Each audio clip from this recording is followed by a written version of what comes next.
Last week, the UN Security Council was said to have approved a limited sanctions waiver for the two Koreas' joint railway inspections.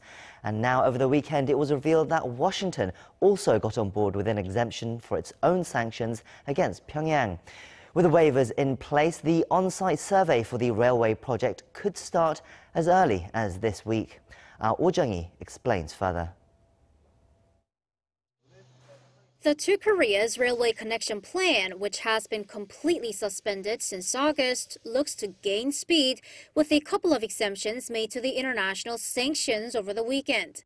According to several government sources on Sunday, the U.S. decided to allow an exemption to its unilateral sanctions against North Korea for the inter-Korean rail inspections after a bilateral discussion with Seoul.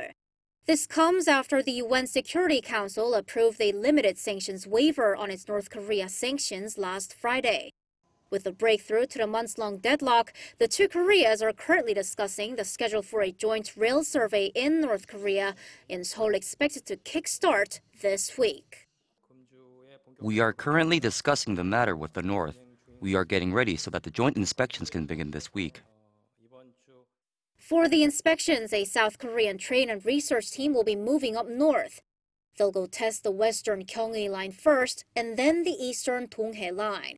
The overall process is expected to take about 20 days.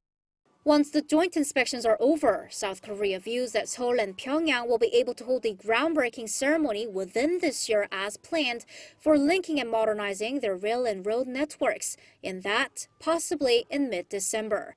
But for the inter-Korean rail and road project to move further down the track, additional lifting of sanctions are needed both from the UN Security Council and the US, as the recent waivers for now apply only to the on-site survey.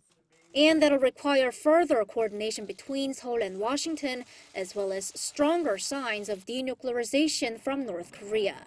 Jung-hee, Arirang News.